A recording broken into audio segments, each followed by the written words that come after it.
Yes. Okay. Thank you for coming, everyone. We're very excited that you're here to join us for the APIME College Experience. We're going to be using this next hour and a half to talk about being Asian, Pacific Islander, and or Middle Eastern, and what it's like to go through college with those identities. Before we get started, we would like to introduce you to the SDSJ office. Give me 1 second. I'm having a moment where my technology will not work with me. Come on. There we go. Okay. To start, I'll go ahead and read off our mission statement. Student diversity and social justice advocates with a diverse student population to amplify and affirm students' identities through an intersectional framework to promote student success. We are a student-centered office committed to educating, empowering, and developing UNLV students as leaders to recognize and address societal injustices. We'll go ahead and move on to our vision and values. Daphne, you're up. So our values are student-centered, advocacy, intersectionality, empowerment, trauma-informed, and community. And our vision is student diversity and social justice, SDSJ, will provide transformative experiences to create a campus free of oppression and trauma through intentional engagement. Thank you, Daphne. All right, Ava, if you could please go ahead and read off our land acknowledgement for us. Of course. We acknowledge that we are on the ancestral lands of the Nuwuvi and Southern Paiute people. We acknowledge the indigenous people of the lands where UNLV now stands and recognize that these have always been places of teaching and learning. I wish to pay the respects to their elders, past, present, and emerging, and acknowledge the important role the Nuwuvi and Southern Paiute people continue to play within the UNLV community. This acknowledgement and the centering of Native peoples is a start as we move forward for many years to come. Thank you, Ava. And finally, our community agreements. Kayla, can you go ahead and read those off for us, please? Yes. So for our community agreements, we got these community agreements from the Black Women's Blueprint. And so one mic, story, stay, lessons, go. Take space, make space, being mindful of language used, challenging assumptions, be present and engaged, ask questions, respect identities and pronouns, lean into discomfort, and use gender inclusive language. Thank you, Kayla. So I'll go ahead and tell you all a little bit about our agenda today. So we'll start with introductions of our panelists, followed by a moderated Q&A, and then we will have a chance for open Q&A after. At the point of this particular event is to have more of a conversation about what it is like to experience college. And so the questions that we have in our moderated Q&A can maybe lead, they're set up in a way that hopefully will lead to a chance for people to kind of engage and broaden their understanding of their experience. And we hope that whoever is attending will get a chance to learn from those experiences as well. So starting us off on introductions, here is a list of our panelists. I will make a note now and say Lisa Capel could not join us tonight after all. Something came up on her end, and so she's not going to be able to attend. But I'll go ahead and start off for myself. So my name is Zainab Simantwala. I am the Asian Pacific Islander, Middle Eastern and International Program Coordinator in the Office of Student Diversity and Social Justice. I use she, her, hers pronouns. I attended the University of California, Berkeley for my undergraduate degree and NYU for my master's degree. My majors were English with a minor in education for my bachelor's degree. And I got my master's degree in higher education and student affairs. As a student, what was I involved with? So as an undergrad, I was not the most involved. I did some tutoring because I had to do it for a class. It was a practicum-based class. I was probably the most significant time spent was as the member of a South Asian all-women's a cappella group. And so I was one of, at one point, 7 people in that group, where we basically put together arrangements and sang at concerts that we hosted and found venues to perform at and things like that. So that was probably the biggest part of my undergraduate time. As a master's student, I was involved with something called the International Advisory Board for about a year and a half. It was a group of graduate students and undergraduate students who were all really interested in creating a kind of more welcoming environment for international students at NYU. And that was something I found really, really beneficial. Aside from that, I was also, I had like 3 different assistantships. Two different ones for each year of grad school, and then one in the summer in between as well. Ava, we'll go on to you. If you want to introduce yourself, tell us a little bit about who you are, what you're involved with. Yes. So my name is Ava Carino. I use the pronoun she, they. I'm currently a junior, if I can remember correctly, at UNLV.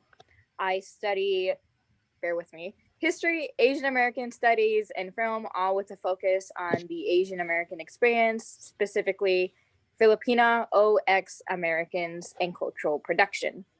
With that being said, I am the program assistant working alongside Zainab and later on Daphne, who you'll meet next.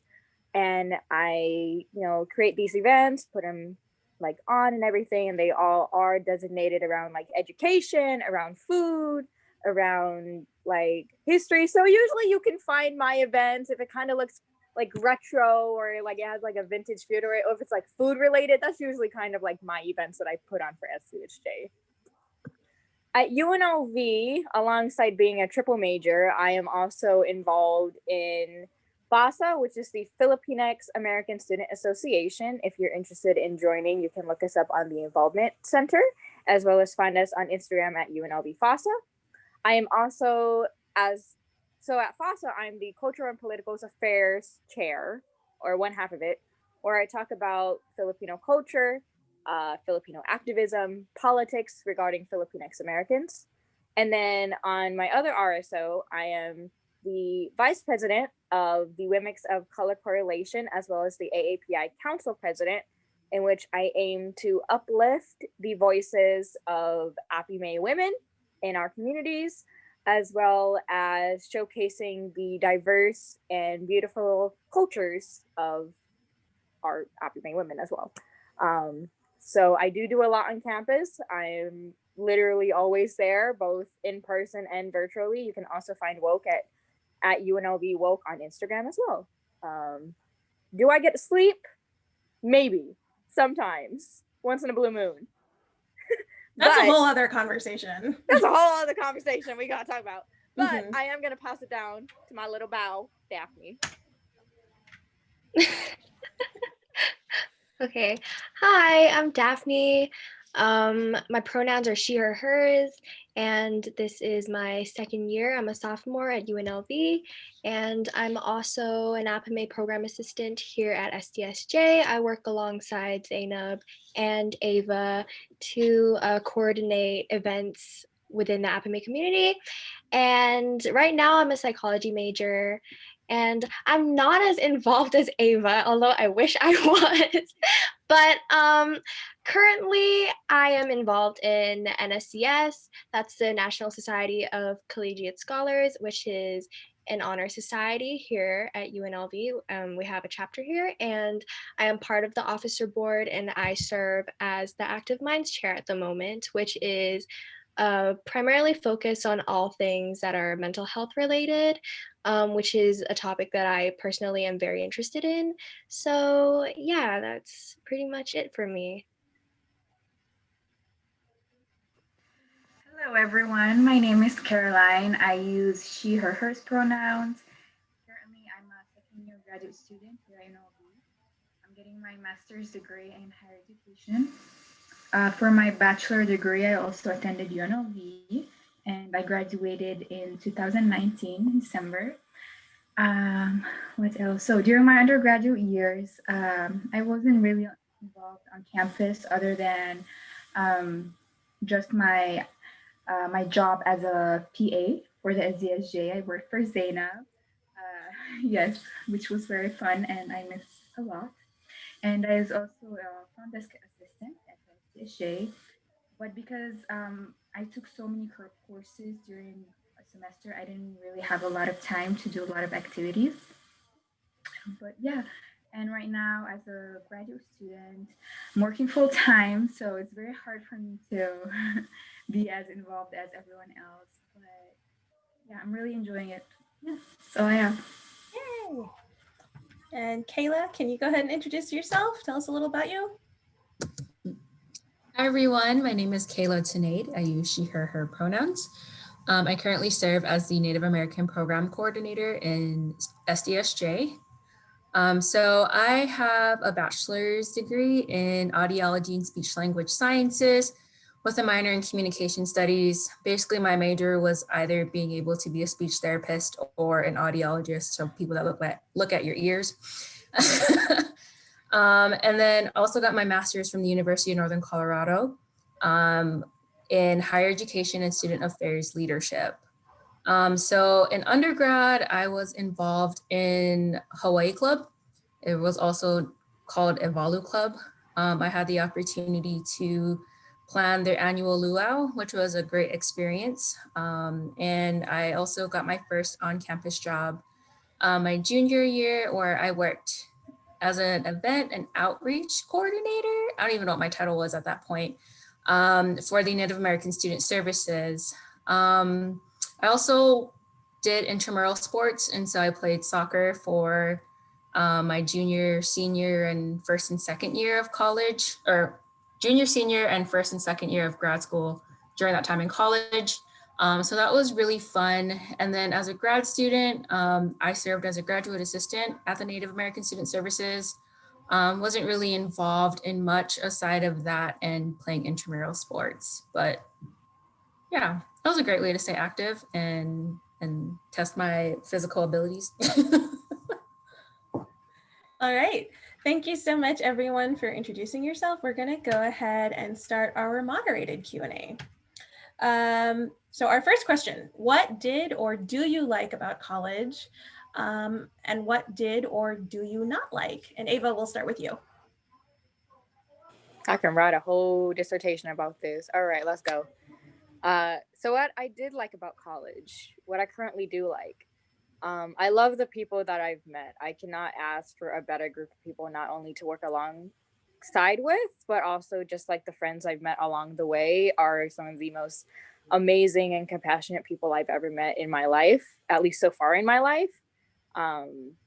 Being in Las Vegas, I have a realistic view on UNLV. So for some context, I am a local here in Las Vegas. I was born and raised. I've been here for the past 20 years. My family has been here for the past 41 years. So we have definitely seen Las Vegas change. With that being said, what I enjoy about college is how diverse UNLV is, because at CCSD, which stands for Clark County School District, I did not see Asians and Asian Americans being my teachers. We got one paragraph in the textbooks and we got one day, maybe, to talk about Asians. And usually it was all about like East Asians. We really didn't talk about being Filipino. So when I came to college, I was able to really see like, oh my gosh, like there are Asians and Asian Americans being my teachers, such as Dr. Mark Padumpat, Dr. Constancio Onardo, Dr. Tessa Winkleman, and everyone like that. And also I was able to find people like SDSJ. Before I even started working there, I was introduced to them like my like sophomore, like end of freshman year, beginning of sophomore year. And I really enjoyed the events that they did. I went to like one of their boba and samosas. I've gone to the Latinx events. That was like really fun. And what I enjoyed about it is like UNLV is like, yeah, no, we're gonna put this on and we're gonna have, you know, it's for students by students. That's what I really enjoy about UNLV. They've always kind of regarded the diversity of its students as kind of like a focal point, and that whole like diversity thing, it's its own conversation on its own side. But I really enjoyed not only the atmosphere but the freedom of college as well. I was able to talk about American imperialism and how it has impacted Filipinos and Filipinx Americans. I'm able to go into a deep dive about food and how that plays into cultural identity. And it's like, yeah, you can totally do this. That's fine. I'm triple majoring. That's insane. But I'm able to do that. And it's so nice to have that support. Also, just like in college, having that freedom, like I'm able to taste like whole new different foods around campus. We have chewy boba, cup bop, and everything like that. And yes, but what I do not like is the transparency of the previous UNLV president was not the best. She was kind of very behind on certain actions that she should have taken. Also, just like tuition, I'm gonna be a college student. I'm gonna be broke. I think that's just a requirement when you go into college. You're gonna be broke. So that's what I don't like about UNLV. And then also it gets really hot. I'm just nitpicking at this point, but it gets really hot. And I sometimes hate the fact that I would have like one class near the student union and then the other class is all the way by like Lead Library. And I hate walking that in the middle of summer. I hated it. So that's just like nitpicking it.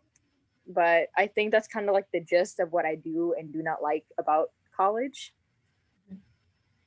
Okay, Daphne, how about you? I think I'm going to touch on what Ava said regarding diversity at UNLV. So like her, I just feel really grateful for the people and the friends that I've met in college. And on top of that, I feel like I was able to more resonate and fit into, the APIME community, since UNLV is so diverse and representative of so many identity groups.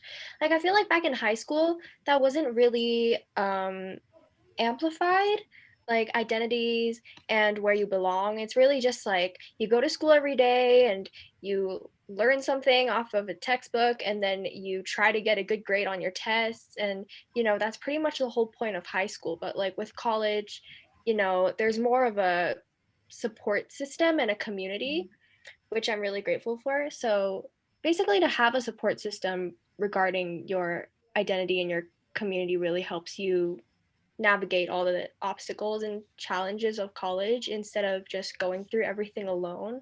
And I feel like that's just really helpful.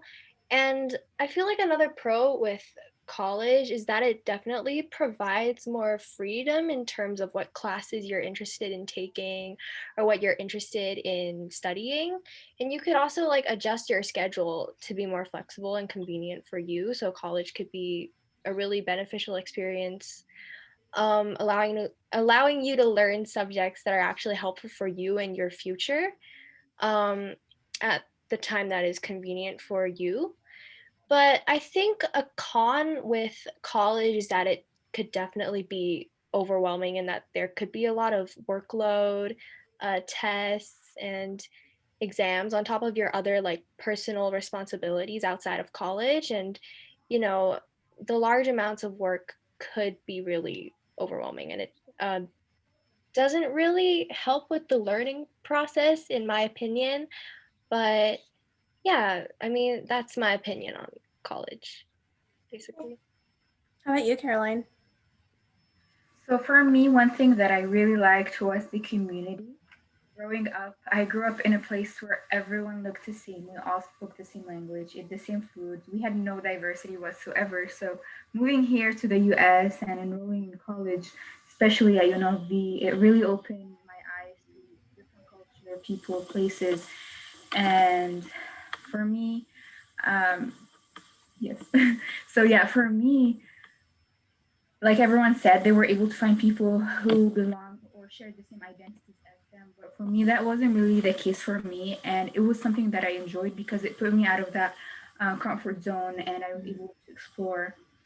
But maybe towards the end, like the last 2 semesters of my undergraduate years, I found people within my community, which was great to just connect back to my heritage and just know people that identify in similar ways as me. So that was really nice. Another thing that I really liked was the relationships that I built with staff and faculty members and academic advisors there. Until this day, I have like strong ties with them. They not only help me until now, but they're just a good place to go to talk about whatever that I want to talk about. They're very supportive, especially in my field because I'm pursuing higher education. So these people have a lot of knowledge in that area. So I feel like even though I have graduated, I'm still a student, but even though I no longer see these people every day, they're still very, very supportive. And that's one thing that I really love. What did you not like? Well, I don't know. It was a very positive experience for me. I didn't really have a lot of problems that, maybe that it, like my journey finished so soon. I finished in 3 years, so it flew by. I wish I would take in my time, take in less classes. That way I can really enjoy. I enjoyed, but still, it was very compressed for me. So if I were to go back, I would definitely slow it down a bit. But yeah. Okay. Kayla, how about you? So what I really enjoyed about college, it would definitely kind of resonate with what other folks said in regards to like meeting people, building the relationships. For me, it was really being able to build relationships with faculty and staff who helped me get to where I am today. And so kind of in my professional journey. So that's definitely something that I really do appreciate. And I also met my partner in grad school. And it's so weird because we went to the same undergrad and we just never, like our paths never crossed until grad school. So that's definitely something I really liked about it. And on top of that, I went to school in Colorado. So we would get snow days. I think the whole time I was in grad school, I probably had maybe like 5 snow days out of the 6 years I was there. So that's definitely something that I really enjoyed because growing up in Hawaii, I never had that experience. And so those are kind of things that I liked about college. On the flip side, what I didn't like, as I mentioned, I grew up in Hawaii and moving and transitioning to a place where I was like one person of color out of 30 people in a class was really hard to try and navigate through and just get used to being in such a new environment and transition in a place where I didn't have people that looked like me in a space, right? Being able to find community was very difficult, especially in the classroom. Again, being one of few folks and being one of few folks of color in the classroom. And then just having that lack of support from advisors in those spaces was really difficult to navigate too.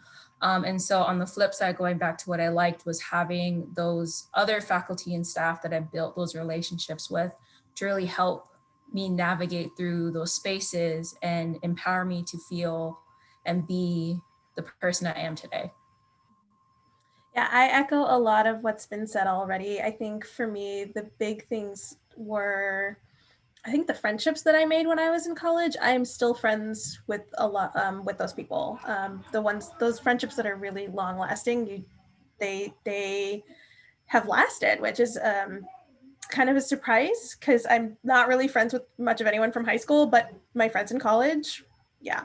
And then also, I think I loved the variety of classes. I felt like I could learn from any subject and almost from like any area, which was really nice because I got to choose what I was learning rather than having to, for example, sit through AP US history and try and remember everything about US history. Instead, I could look at US history from the angle of like the development of musical styles in US history and what that looks like.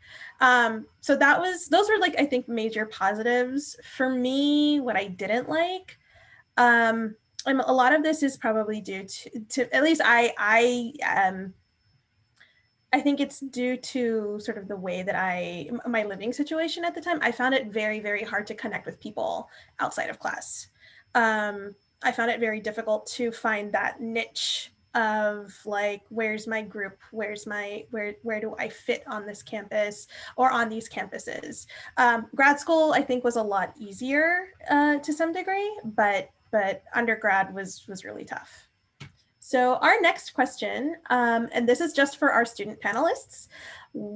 What's the most impactful class you ever took or have taken? And what is the least impactful class that you maybe couldn't drop?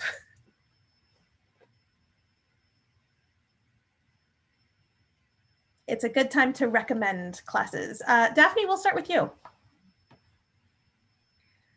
Okay, so I'm currently in my second year, so I haven't taken like too many classes yet, but I think the most impactful class I have taken would probably be like anthropology or sociology, just because I remember that those classes just really changed the way that I thought about different cultures, and it just really expanded my worldview. I feel like these subjects introduced me to different values, traditions, just different people and their cultures and how like they would do things differently without thinking about it through, an ethnocentric lens, because, I don't want to look at other cultures and be like, oh, that's so weird. Like, I feel like these classes just really open my eyes to like different experiences. So I feel like I definitely became less narrow-minded by taking anthropology and sociology. Um, I think the least impactful class would probably be my first year seminar. Um, the course primarily like aimed to help first year students get adjusted into college, and it was like a requirement for a class, but for the most part, I didn't actually really learn too much from it. So I think that was the least impactful class for me. And then Caroline, how about you? So for me, the most impactful class I took was my first semester in grad school. Can't remember the name of it, it was very long, but I think it was leading and working in diverse groups, something along those lines. But it dealt a lot with how to manage and work in an organization full of diverse people. And I really like that course because it's meant to educate those who want to work in a higher education setting.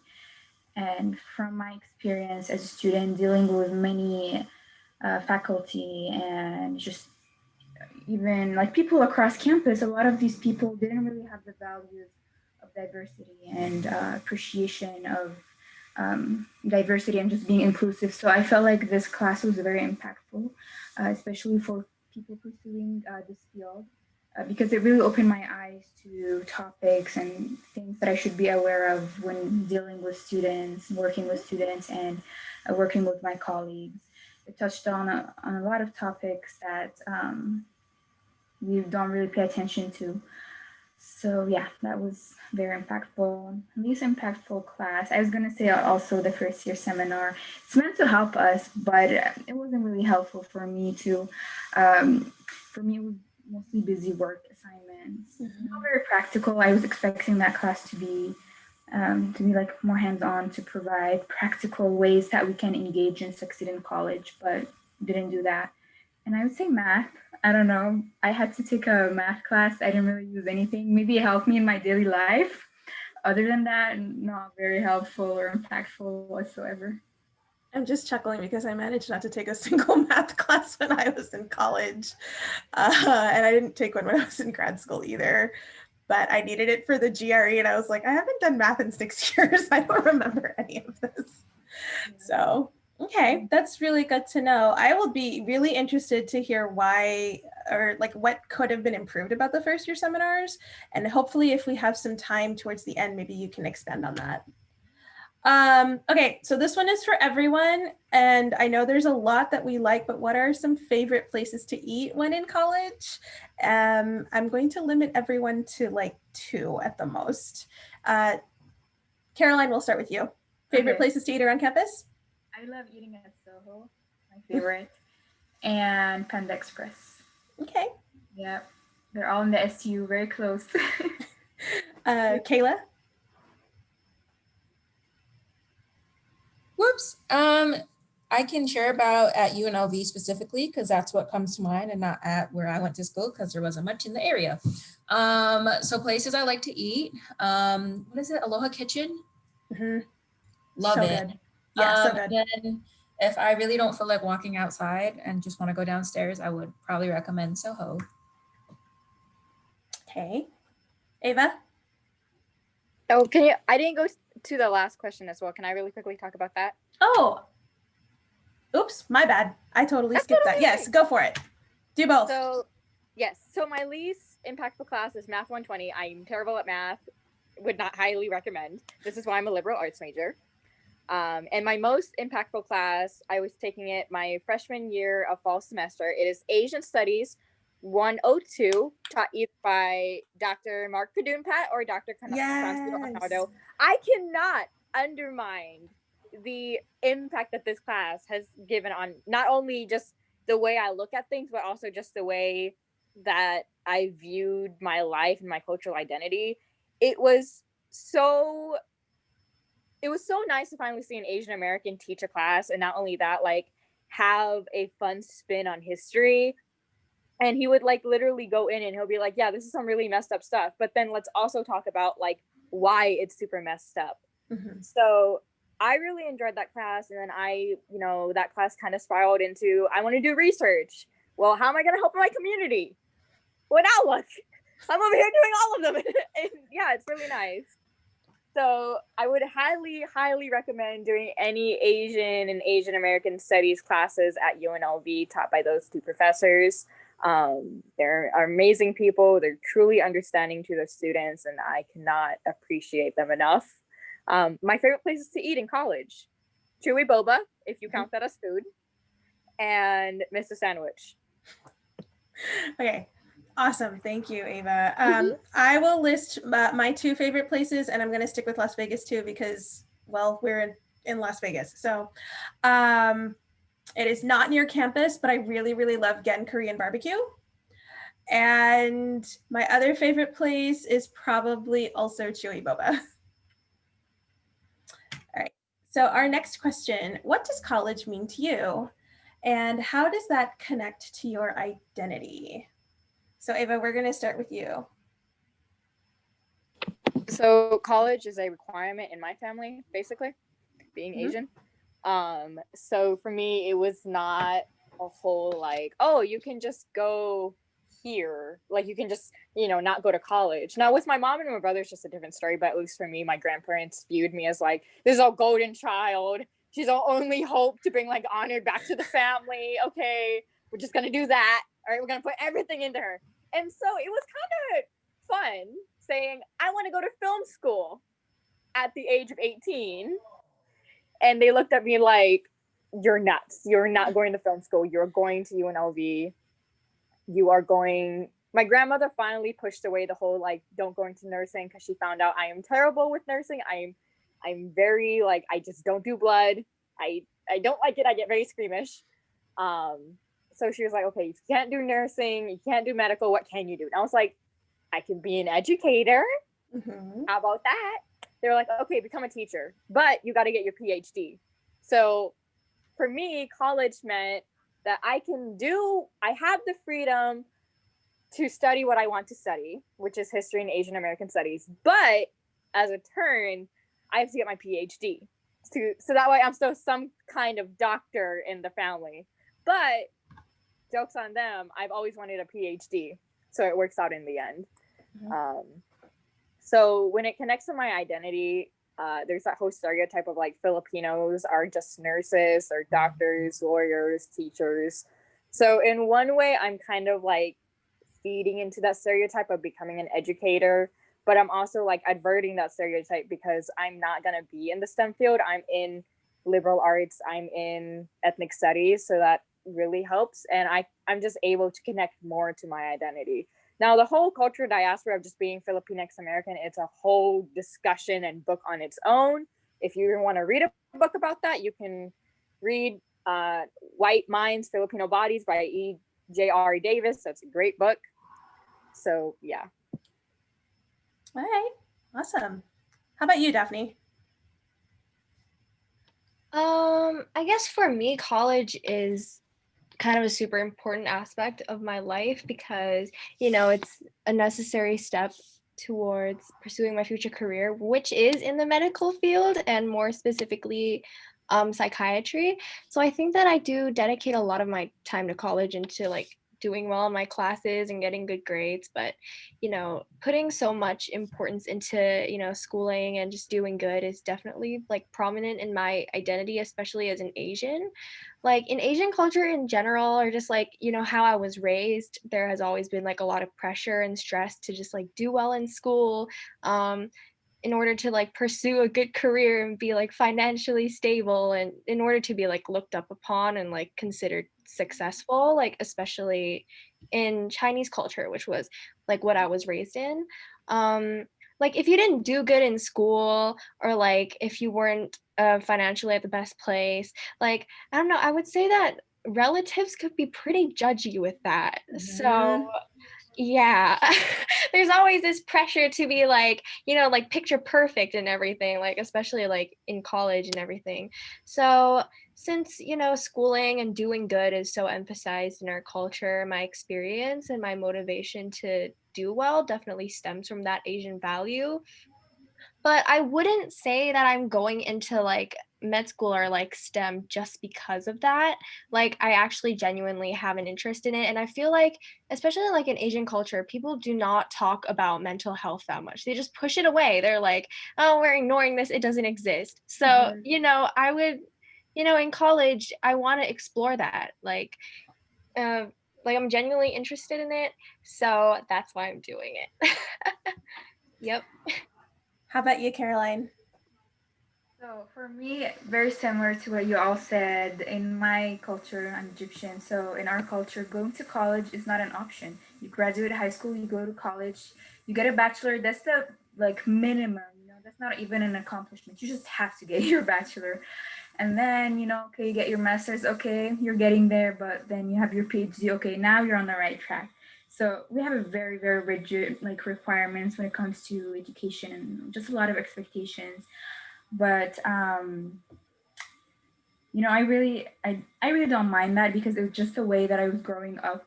So I had this mindset since I was in first grade. But for me, college really means opportunity. Like coming to the US, pursuing education here has allowed me to do a lot of things that I would never be able to do if I didn't get this education. And I feel like once I have my master's and PhD, because I'm thinking about it right now, I feel that will open more opportunities for me to help out my family and you know just show them that I was able to do it because they moved all the way from Egypt to the US just for me to get a good education.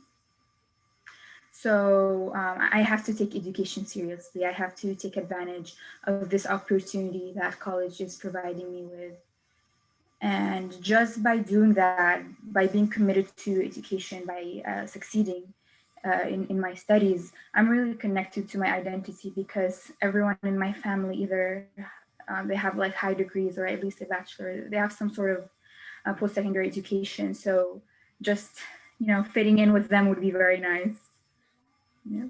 Yeah. Kayla, how about you? So for me, what college meant to me is being able to fulfill my parents' dream. As all of you mentioned, like college was not an option. It was something that we were told to do growing up, right? And for me and my two brothers, we're first gen. Both of my parents did not go to college. They really emphasize the importance of an education and access to opportunities and all of these things.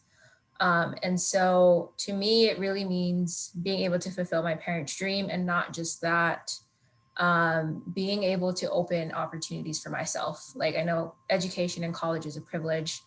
And in kind of the work that I do and want to continue doing, being able to provide and create opportunities and access for other APIME folks, for other folks who hold marginalized identities, who may not have the ability or the privilege to be in these spaces, right?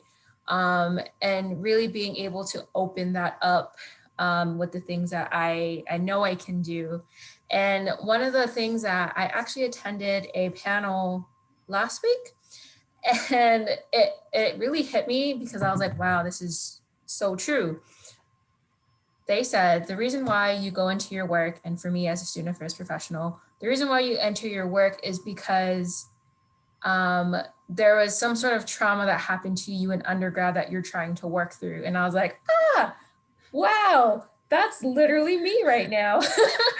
And so really being able, again, to create opportunities, to open access, to really meet the needs of students and support them in the ways that I can. And kind of going back to like, you know, my parents' dream and all, this obviously is not a STEM field or like a medical profession. And so the really hard part and the hard conversations I had to have with my parents, specifically my mom in my senior year entering grad school was hard because they thought I was going to be a speech therapist and go home right after I graduated with my master's and work. Like I had this whole plan out for myself and it shifted. And so really trying to navigate that was difficult, but at the end of it, my parents are like my biggest supporters now. And I'm very, very fortunate to have them be in my corner at all times. I echo a lot of what's been said already. I think for me, college was also independence. Like that's what it meant for me. A little bit about me. So my parents immigrated to the U.S. With my sister in the 80s. And both my sister and I are blind. So we are both first generation students with disabilities. And then add on top of that, we're also women of color. So for us, going to college meant independence in a multitude of ways, right? It meant financial independence. It meant independence of thought. It also, in a lot of ways, meant like, I think assimilation into like American culture, whatever American culture is, but that sense of like acceptance is really important.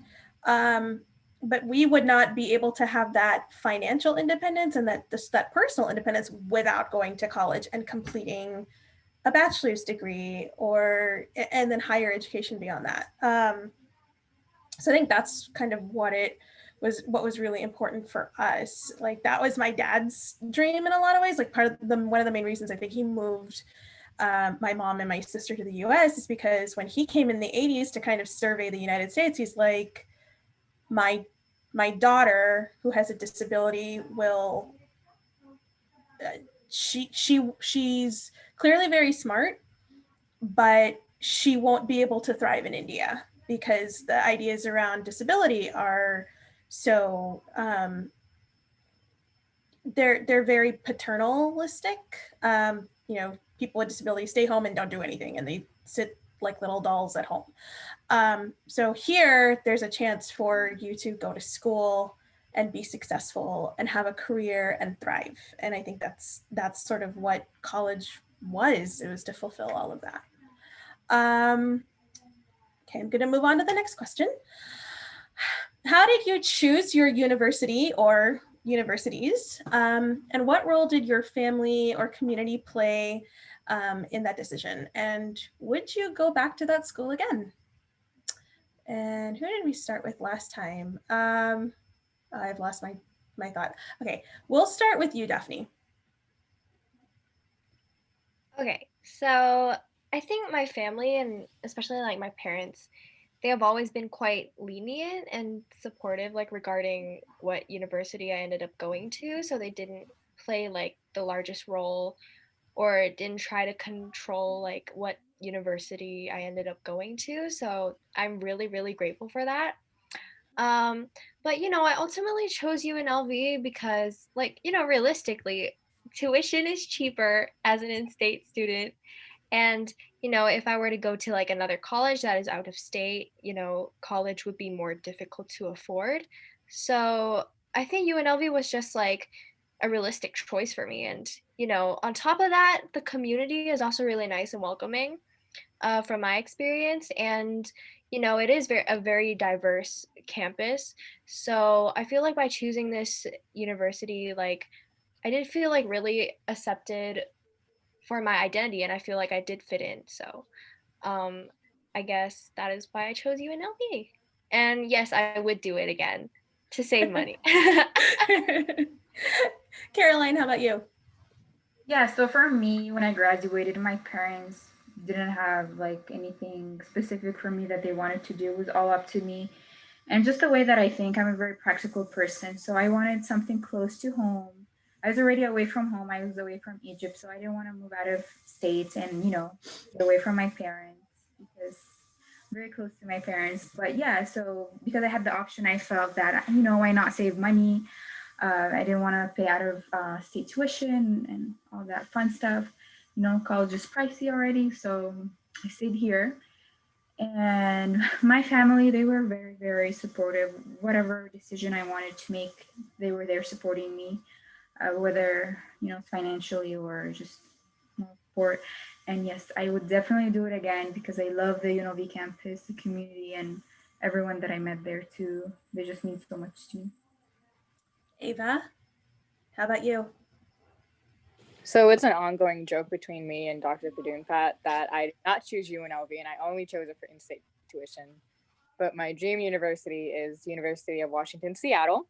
That is where I wanted to go until I saw that $50,000 tuition bill, and I was like, I'm good. I'm good, honey. I'm good.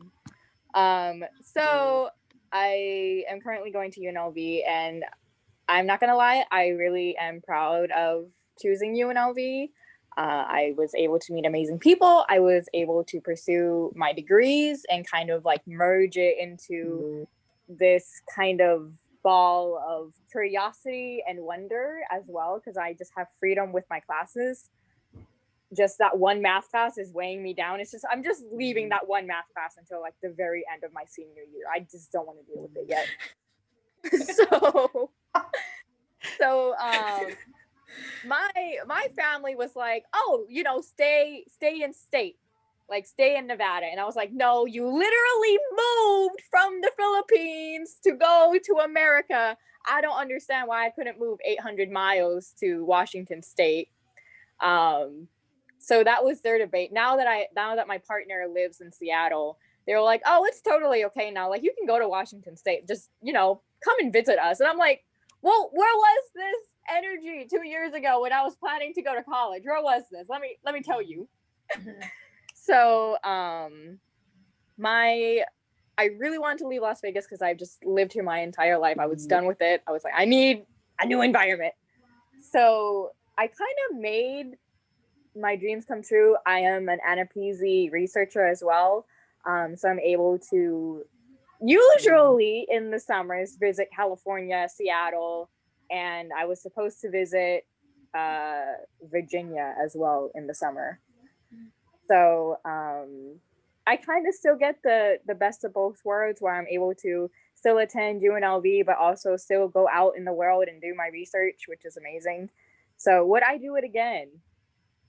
With the things that I know now, I know definitely to double major from the start, never take that journalism class that I took, and know when to drop a class and or audit it. That would have saved me tons of money and a lot of stress.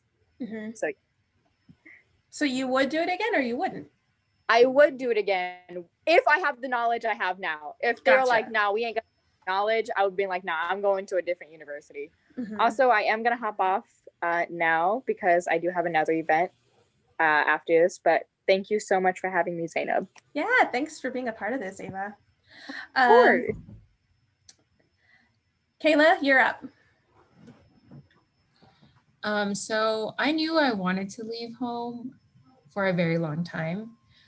So I started searching for universities outside of Hawaii when I was a junior. I was very fortunate that our school brought like college speakers. And so we were able to get out of like first or whatever period to attend those college speakers. I knew that Colorado was the furthest I would ever go because I am not moving anywhere past this state line. Too cold, the flight is too long, the time zone is just too much. And I still wanted to be able to talk with my parents without it being too late. As I mentioned, my degree is in speech therapy. And so I started looking at schools that had that and a master's program. So I actually applied to, again, the University of Northern Colorado and Northern Arizona University. And I was very fortunate and did a lot of as much research as I can to know that Hawaii and other states on the West Coast are part of the WUI. So if you're not familiar, the Western Undergraduate Exchange, which essentially, from what I understand, is that you're paying a little more than in-state tuition, but you're not paying out of state. So like, it's still pretty affordable. So my tuition was not that high. My tuition wasn't that high since I wasn't considered an out-of-state student. My family was supportive in whatever I did. Again, they thought I was going to go into speech therapy and go into the medical field. So they were on board with it. And would I do it again? I think the one thing I would probably change is being more, what is we're looking for? More aggressive with my searches. I also have family in Colorado, which was another plus versus not having family in Arizona. And so if I needed to have family to come help me with like moving or cooking a homemade meal, that was possible in Colorado versus not in Arizona. So that is why I chose UNC. Gotcha.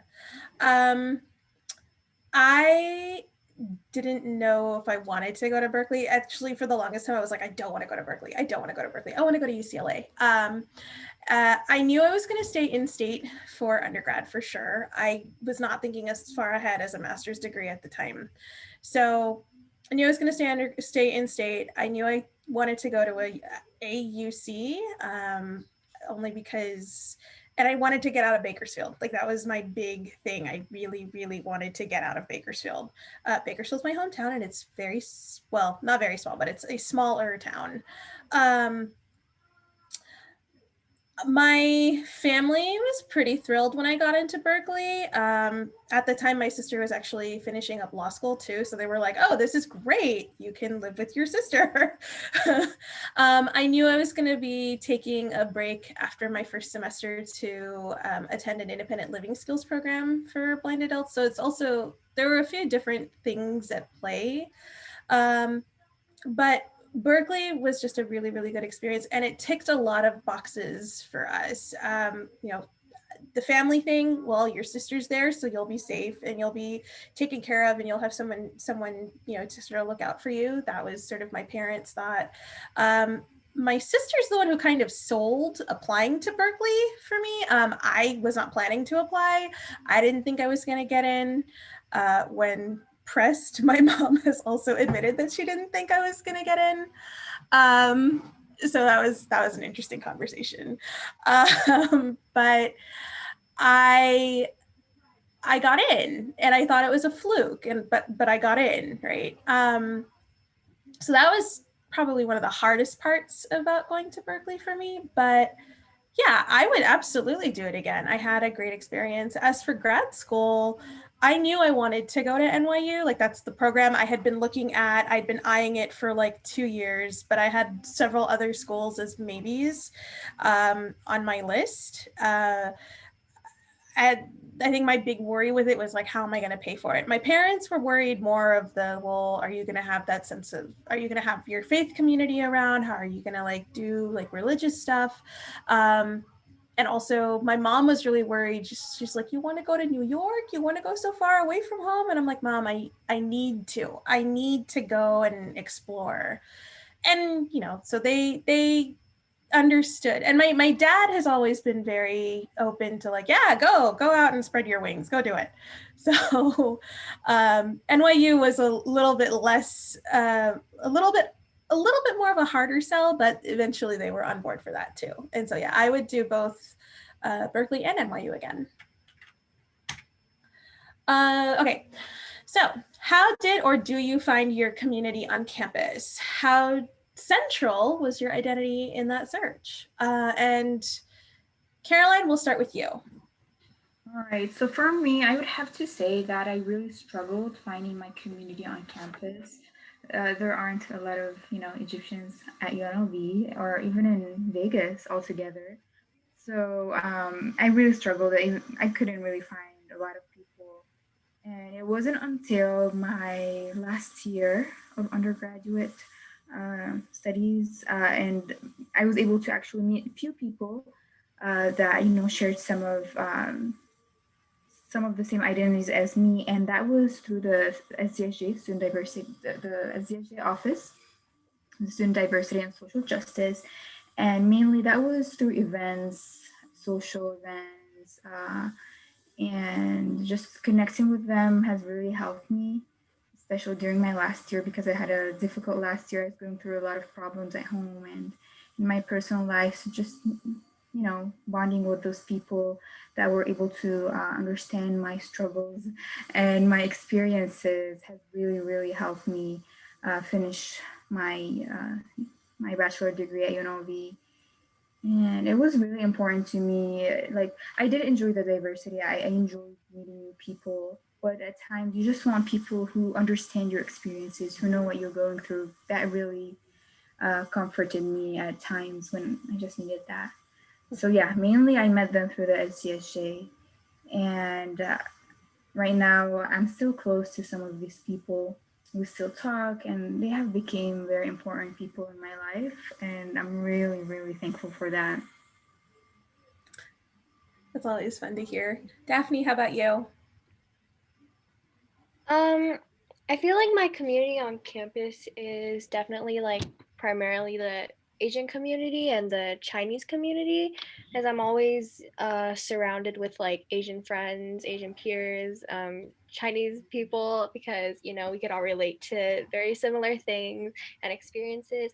I wouldn't say that this was like a deliberate choice, like, oh, I have to only be friends with like Asians or like anything like that. But I think that my identity did play an important role with like finding and fitting into my community, since it is definitely nice to have a support system and be able to connect or relate to the same issues and the same struggles, same experiences that we as a community may face specifically. Um, I guess in terms of like a virtual space, which is, new to this semester, a new community that I've connected to is definitely like working here at SDSJ. I know that the office is virtual and I like jumped into this like in a virtual way. Like I didn't have the chance to meet everyone in person, but everyone is super welcoming and understanding of, the issues that I relate to or issues relating to like minoritized groups. And, more specifically, the APIME team has also been really amazing. So shout out to Ava and Zainab for being so welcoming and accepting when I newly joined this semester. But yeah, I think everyone here at STSJ like ultimately has the same common goal and stands for the same things that I do in terms of like advocacy, which is amazing. So yeah. Kayla, how about you? It's very great and affirming to hear how great and big of an impact SDSJ has on both you, Daphne, and Caroline. Again, I think our goal really is to support and be there for our students. So that warms my heart. So for me, again, I completely transitioned to a place that I was one of few. So my identity was very central. My identity is very central in my search to finding community. I will say it was very unfortunate of an experience where I never felt that with the folks, even though there was a club and all of this. I think what happens sometimes in student orgs is cliques form. And if you're not in the in group, you're forever in the out group. So I really had a hard time finding folks who looked like me and build that community in that sense. And so in the community that I did find, it was really people that did not hold the same racial or ethnic identity as I did. And they really did support me and were there for me in times of need, in times of support, in times of accomplishments and all of that. So yeah, that's kind of, it kind of just happened, I would say. I don't really know how exactly I got to finding the community on campus. I was also a very shy person. So that also kind of like impacted, I guess, my experience to finding community. But yeah. I think I had a similar experience to you, Kayla. For me, I remember trying to join some of the Asian student, I think it was like the Asian Students Association, and got told by one of the executive board members that I'm not Asian, which was a whole entire conundrum in and of itself. I was like, excuse me, but my family's from India. Like, how am I not Asian, right? So there was that piece of it, but then I didn't really feel like I was Indian enough to join the Indian Students Association. I didn't feel Muslim enough to really be like in the Muslim Students Association. So a lot of the cultural groups just did not work for me. I ended up finding my sense of community through classes, actually. Like my best friends from college, who I am still friends with, and it's been over 2008. It's 12 years now. This is year 12 of our friendship. I met her through a class because we both were like nerds, and we're like, we want to take this class on how like the Odyssey shows up through literature throughout history. Like that was the class. It was a 9-person class. And the way we became friends was because we stuck around after class to ask the professor a question. At one point, he's like, I have to go, but you two can keep talking. And I looked at her and I was like, do you want to go get lunch? Because I'm already late for my next class. So, and that is how we became friends. We just kind of clicked naturally. And that's how I made a lot of my I think my friends. There was something just that was very natural about the way that we fit. I think the same goes to my South Asian a cappella group. Music has always been a really big part of my life, and I did want something that was kind of connected to my identity as an Indian American, but I was like, I'm not finding it through the Indian Students Association, so I'm gonna try for the a cappella groups instead. And there were two. There was one that was co-ed that I got rejected from, and then when I auditioned for this one, it kind of felt like coming home because it was open to everybody. We were a multicultural org in that we had women from various different ethnicities as well. We sang in like English and in several different South Asian languages. And at the time, the person who was sort of the founder of the group, she tried, I think, really hard to sort of build that sense of community for all of us. I'm still friends with her and another member from the group as well. And like we talk periodically, or we stay connected via social media. And so I think that's how I found my sense of community as an undergrad. In grad school, it was a lot of just kind of doing different diversity work, and that's sort of how I fell into my sense of community. And again, similar thing, right? Made my friends through class, and then it's like, let's get food after class. And so for about a year, like my two best friends from grad school and we would get dinner every Thursday night. One of them would end up at the library with me a lot, and we'd study together. And so that is how I found my friends and my space. It wasn't necessarily in a large group, it was with individual people. Okay, so our next question, how involved was or is your family in your life while in college? And how did you find your balance between college and family? Caroline, you'll start us off.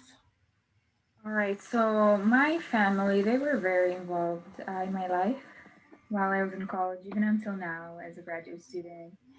And so, for example, they would support me in different ways, especially my mom. You know, she was always there for me, you know, when I got my first B in college. And I thought that, you know, this was the end of the world, you know, and just supporting me in every way that she could, even though she's not quite familiar with the, you know, the American higher education system. But still, she was there I would tell her all the details. She would help me, plan out my classes because, like I mentioned before, I would take like 8 classes a semester just to, finish early. And so my family, they're always supporting me. And so finding balance was kind of difficult for me because I had to, balance my 8 classes. I was working part-time position, but still that was 20 hours a week. And, I had some volunteering work to do and other, programs that I was involved in that would eventually help me, enroll in my master's program. So finding balance was difficult, but, until today, I still struggle with that. But I think the number one thing that helped me find this balance is just setting priorities, knowing what's important, what's not, and just learning how to say no. Sometimes you can't be available all the time to go out with friends or join a specific study group. So just learning how to say no, setting priorities, has allowed me to focus on my studies and connect with my family at the same time. Okay. Daphne, how about you? I think my family has just always been pretty heavily involved in my life since, I do live with them and we are very close. Like our relationships are really good. But they're not um like dictating my college choices or my experiences specifically. So I'm really, really grateful that they, leave me some room to, have my own choices and all that stuff. But just in my life in general, they have been pretty heavily involved. Um, in the sense that they're just really like super supportive and just there for me at all times. So I'm really, really grateful for that. And it's been a little bit tough because since college started becoming virtual, um, they have gotten even more involved because, I am home all the time and everyone is at home all the time because of this pandemic. So it's just like things have been pretty different. Um, but I think right now, the easiest way for me to find some sort of balance is just to be like really organized with like my time management. Like I would have to dedicate specific time where I would do work or like specific times where I would do homework and a specific time to hang out with my family. Like it just has to be like very planned out so that I, have space to like do certain things. Um but I think it's important to have like that separation, especially since everything like school and family life, like everything is at home now because of this like virtual atmosphere. So yeah, I think that's how I would find my balance between college and family as of right now. Okay. Kayla, do you want to answer this question? I can answer it very briefly. My parents were pretty involved, I would say, in my college life. I think just their youngest and only daughter being away from home. So they were pretty involved, I would say, in my first to second year. After that, I felt a little more dependent on them versus the other way around, if that makes sense. I feel like the older I got, the more I valued family, and like leaving home was always more difficult, if that makes sense. Not to say that I didn't value family initially. It's just, I think my mind shifted knowing that I'm getting older and so are they. And so how I found balance, I guess, in that was to carve out time and make time to call them at least once or twice a week. Whether that's just calling to see how they're doing, like having them check up on me, texting them. I think since we have such great technology now with phones and FaceTime and all these different social media platforms, it was really a great way for my family to see what I'm doing and for me to see what they're doing. And even though I kind of felt this like missing out on certain things, I still felt that I was able to be there virtually, even though I physically was not there. I think for me, I think I'm still trying to figure out what is that balance between sort of my life and then my life with my family.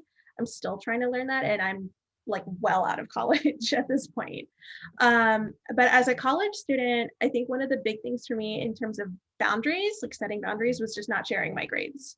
I stopped sharing what my grades were because of, I got a lot of pressure to be really like academically excellent and successful when I was younger. And I found that very, very difficult to deal with. And so no longer sharing my grades with my parents, I think, was a big help. They stopped asking me and I stopped telling them. The person who was really involved, I think, was my sister, and she meant well, but there are times where just siblings are just like, could you stop being my parent, right? Like I've had that argument with her a lot. But she meant well, right? It's how I knew that she cared. She wanted to be involved and she wanted to know. And then the other thing for me, my sister was a really big support in terms of navigating, like, how do I get services as a person with a disability? How do I like navigate getting like my accommodations in place? She'd been through it. She introduced me to the person who became my disability specialist when I was an undergrad, et cetera, et cetera. So that was a really big boon. So they're very supportive. I don't think I always understood that they were being supportive. Sometimes I just found it very stifling. I think that's what happens maybe if you're the youngest. I'm the youngest of two, and my mom was very attached to me and, always worries about me even now. So there is that piece of it, but it's still something I'm navigating and I don't think I'll ever stop. In what situations did you feel a culture clash and how did you navigate that? Daphne, you can go first this time. Okay, so I think my experiences with culture clash have been quite subtle because I did move to the US during the beginning of high school. So, I did have time to adapt to everything, but it definitely like still exists. I think a lot of it was probably like microaggressions that, don't seem like a big deal, but are still kind of an expression of bias. So since I grew up in Hong Kong, um, you know, I would get comments here. I would still get like frequent comments like till this day, like comments like "You're so good at English for someone who came from Hong Kong" or like something like that. Um, that comment would be commonly made towards me, and I had an experience where this girl had also asked me if I had eaten dog because she was genuinely curious. um, so these remarks are definitely somewhat considered a form of culture clash for me, because if I were to like live in Hong Kong or be surrounded by my own community or others who relate to my identity, I wouldn't be experiencing comments like these. And these comments are just like so common that people don't really see like a problem with it. So I think another like more general type of culture clash is definitely like party culture in college. Like as an Asian, or being from a Chinese household, I've always been raised to be like more conservative, and since I'm also like an introvert, like partying and drinking isn't really my thing like in college. So that's definitely another culture clash for me. Yeah. Caroline, how about you? Sorry, I was trying to unmute myself. So yes, for me, two things come to mind. First, I don't drink at all because of my religion and my culture. So, all my friends here in the US do. So didn't really fit in when it came to that. But also, I didn't feel like I was excluded because this is something that, deep down I believe in. It's not like I'm forced to. So it didn't really affect me in a way, but at times it did get to me. If my entire group was going out, partying, drinking, it's not, it wasn't really my culture. So how did I navigate that? So I tried to find alternatives. I tried to find people who were like me, who shared the same identities as me, had similar beliefs, because that just, made me feel more connected to my roots and my culture. So yeah, just these two are the biggest things. Mm-hmm. Kayla, how about you?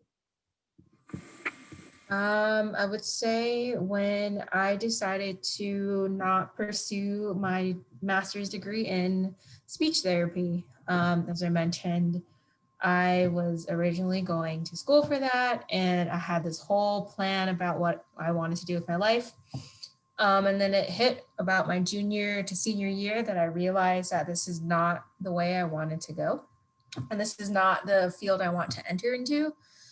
And so it was really difficult to navigate that because having a conversation with my parents about I'm not going to grad school for what I am getting my bachelor's in was very difficult. Mhm. And it was hard to have that conversation because, you know, I think my parents thought that this is where the money probably would have been versus in the field that I am in now, which I know that pay is not the best. And I recognize that. It was still something hard that they were grappling with. And so, as I mentioned earlier, like my parents are now my biggest supporters and they always have been. It's just that shift that happened so quickly, and my mom's mindset of like, oh, you have to go through a whole bachelor's again and spend more money and do this and that. But that was probably the biggest clash that I had to navigate in undergrad. Mhm. I think for me, it was a kind of a mix of things. I kind of touched on it earlier with the not really feeling like I fit in the cultural groups. Um, I am Muslim, but I don't really kind of like, and I do maintain like the gender boundaries that are in place with Islam, but at the same time, I'm like I found it very strange or odd to be like, why are they only doing a women's thing? Why are they only doing a men's thing? How come there's no mixing, right? Which is funny because like I grew up in that culture and yet I could not connect with it. And then sort of the same thing with some of the other cultural groups where it's like you're very Hindu centric. I am not Hindu, even though I am Indian. So where do I fit here? Um, and then similar to Caroline, like the drinking and like and Daphne, like the party culture did not grow up with it. It wasn't something that we did. And kind of finding that like how did I navigate in terms of how did I navigate that, at least where the party culture is concerned, what I learned is like if there's, for example, a happy hour for your cohort or your student group, like I would go and I would get a virgin mocktail. And it's like everyone else is gonna have whatever they're gonna have, and I'm gonna have my fun fruity drink, and I will probably bounce out after that first drink because I didn't I'm not really big on being in that sort of setting to begin with. Um, I don't find it to be the most comfortable, and I find it often clashes with just who I am as a person. Um, and so that's sort of my way of navigating in terms of like where the culture stuff is. I try to look for what hobbies or what interests do we have in common. And where at least where drinking and party culture is, I'm like, food, I'll do food. Let's go get dinner. Let's go get a snack. Let's go get ice cream. Let's do that. So that's my tip for navigating that.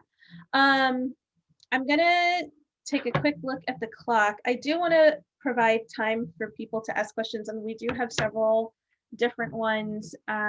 We do have several questions left in our moderated Q&A, but I want to provide that time. So I'm going to put a pause on the moderated questions after this one. So, did you ever feel like you didn't belong in college because you're Asian Pacific Islander and or Middle Eastern? And what did you do? How did you navigate it? We'll start with you, Caroline.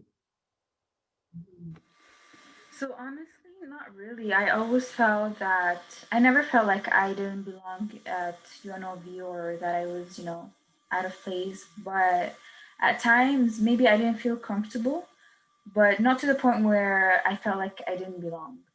And in those places where I felt uncomfortable was when people around me didn't really appreciate diversity, or they weren't using inclusive language, or just making like subtle, comments that could be looked as microaggression. So in these instances is when I felt that, yeah, I really don't like this environment that I'm in right now. So I would, just leave or say I have to go or just make up any excuse to go. But other than that, it never reached the point where I felt like, no, I don't belong here. Um, and at that, like when I was put in an environment where I didn't feel comfortable, I would just leave. There's no need to just be quiet about it. You can be very respectful, nice, and just get out of that place. Yeah. Yep. Daphne, how about you? I think I definitely like echo with what Caroline said about not not it getting to the point where I feel like I don't belong, but it could definitely be uncomfortable. Like like I mentioned earlier, the microaggressions and the biased comments are not the most welcoming. But it happens, and you have to navigate that in college, I think. I think it's just important to find people who get you and understand your experience. Just someone like who is part of your community and can relate to could be like very helpful, and just having a support system can make the college experience easier. So yeah. Kayla, how about you? I would kind of echo what folks have already mentioned. I don't think there's necessarily a time where it's because of me being a APIME, but more so just being a person of color in the space. I was straight up told that I would not make it to grad school, and that really was a slap in my face in undergrad. And so that was like instances of that, and then seeing some of my like classmates not get talked down on or be condescended to. Does that make sense? Does that make sense? Those are the times where I really felt like I did not belong in the spaces. And so how I kind of navigated through that was speaking with like my supervisor at the time and just really having them share their experience with me, and knowing that they had my back if I wanted to do anything with those comments or like whatever it may be. Just knowing that I had people in my corner to support me throughout those times. Yeah. I know for me, it was less about I didn't necessarily feel like I didn't fit in college. It was more like, the comment of being told you're not Asian. It's like, well, then if I'm not Asian, then what am I, right? And that's sort of where I often felt really stuck. I just couldn't figure out where I fit. But I don't know that I have finished navigating that. I don't think I ever will. I'm still kind of learning, what does that mean? What does it mean to be South Asian American? What does it mean to be Indian American? And where does that fit in terms of the dynamics of college or really any setting? I want to make sure we get a chance to answer some of the audience questions if there are any. If you have a question, please put an X in the chat. Or you can type your question directly into the chat and Daphne will take a look and tell us what we have.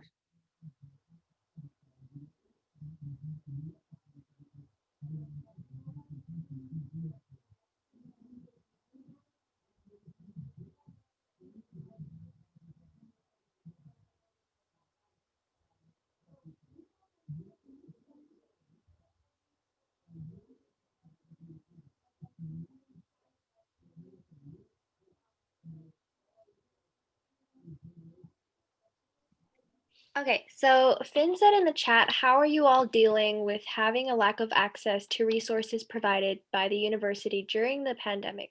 For example, access to library books and resources. This is going to be a question just for Caroline and Daphne. Honestly, it has been difficult because I haven't really been on campus this semester, and everything is virtual. I don't know. I think like for projects and like for classes and stuff like that, I've just been using UNLV libraries for my sources. But other than that, it still has been somewhat difficult considering I can't really go to the library anymore. So yeah, that's just been my experience. Yeah, definitely. It's been very hard to, take advantage of some of the resources that are aimed to help us as students. But it can be difficult. But I feel like a lot of the offices that provide services to students and resources have transitioned to online in a form or, in a specific way. So I just try. So, for example, the Women's Center that's an office on campus. They have a lot of resources, not just for women but for everyone. So I used a lot of their services when everything was before COVID. But now that everything is online, so I just searched and looked at their website, and I was able to see all of the ways that they are able to provide help and resources remotely. So I would really recommend just researching the department or the office that usually provides these resources, and just reach out to them and see how they can provide you with the help that you need and services or resources. Most of the time, they're really flexible. They're understanding, especially if they're on campus. They understand the student experience, and their mission and their goal is to help us. So I'm sure a lot of the offices have a way or another to provide the resources that we need. I was going to say, I think from the standpoint of people who, at least for me, right, as someone who's in the position of providing resources, it's always helpful to know kind of what it is students are looking for. But I think the thing that sometimes comes to mind for me is like just having I think a little bit of flexibility and patience too, just because I know the students are navigating the virtual space, but then it's also, so are we, which is new as well, right? And so how can we make sure that students are getting what they need? How can we do it in a virtual way? Like, for example, this event, right? Like students were asking, like, I need a space where I can like ask the questions that I need to ask. So, but we're not going to be able to do that physically. So being able to create a virtual space to do that was really important to us. And I think that's an example. But I know, like, for me, even just from the last few days, right? Like, I'm willing to kind of call financial aid and track down somebody and get answers when students are like, I can't find the information that I need for this particular question.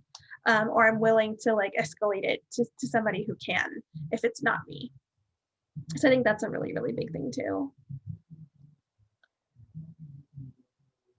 Daphne, are there any other questions in the chat? Not right now, not at the moment.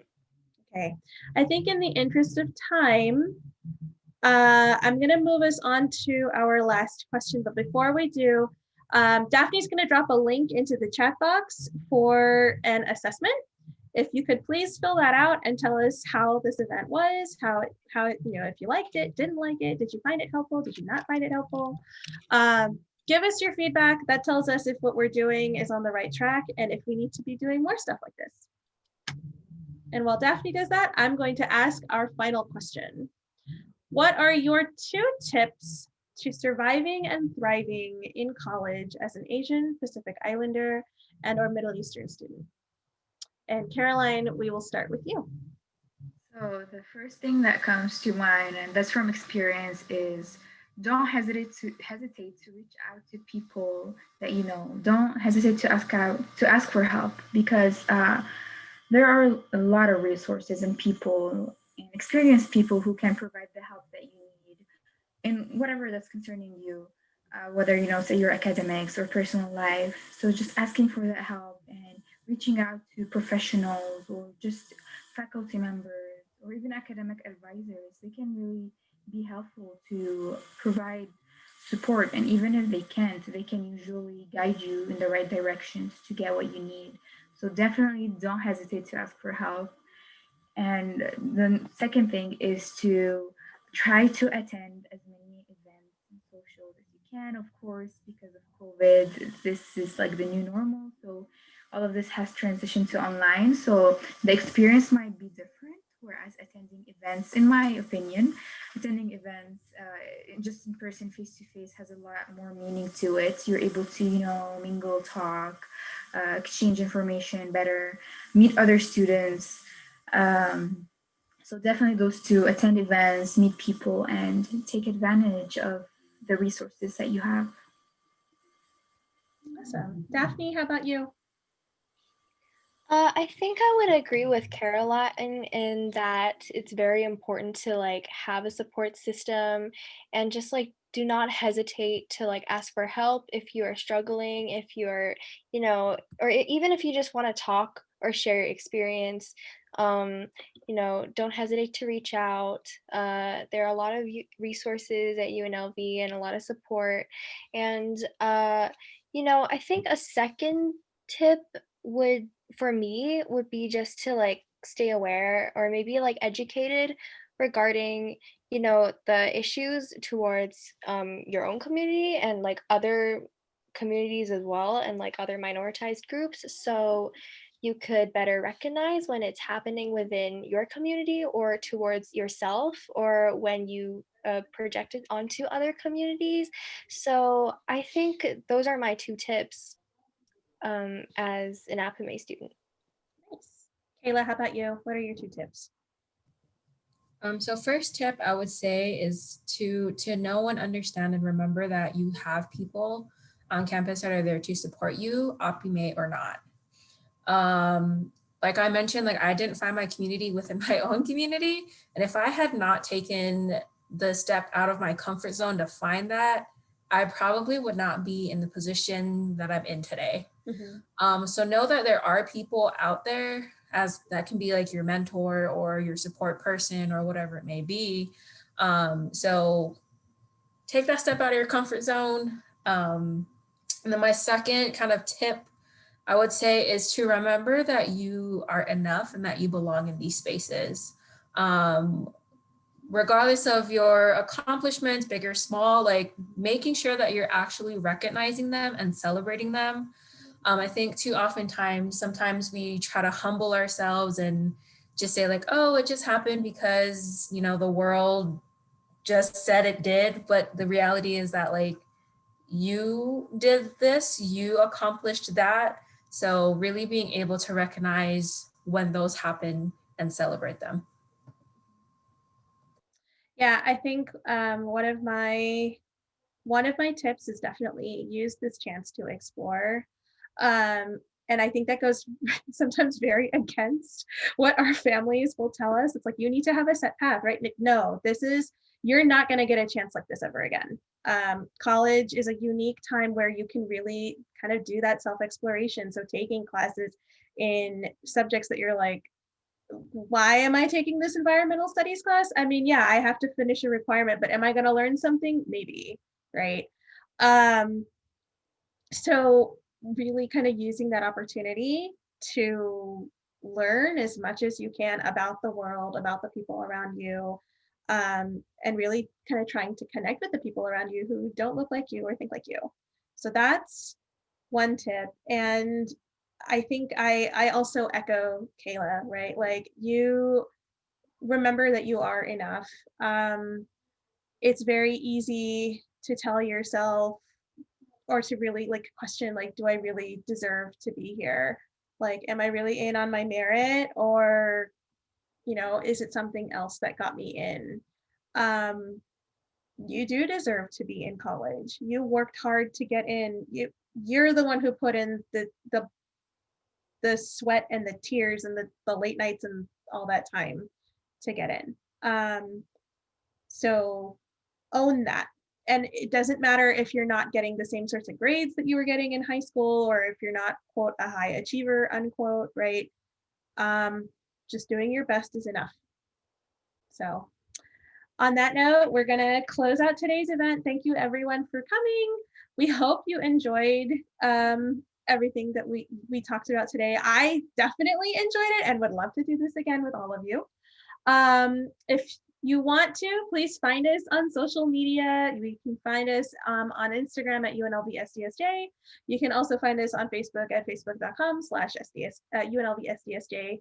You can find all of our events online in terms of like marketing, or sometimes our events themselves are actually on Facebook and Instagram. So please be sure to check out our social media. And as far as what's coming up next, Tomorrow we do have Taste of History, which will be led by Ava. She's going to be talking about Xiaolong Bao, which should be great.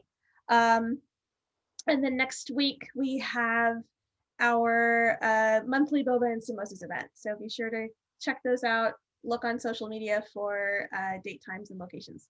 Thanks everyone for coming. And I think we can stop the recording now.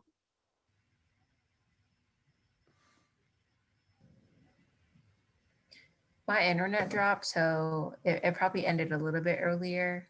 Okay. When we say a little bit, how early are you talking? Literally, when you started talking is when something happened. Gotcha. Okay. That's Wait, fine. wait. I think it's still recording. I think I can stop it. Okay. Go Oh, for I it. did.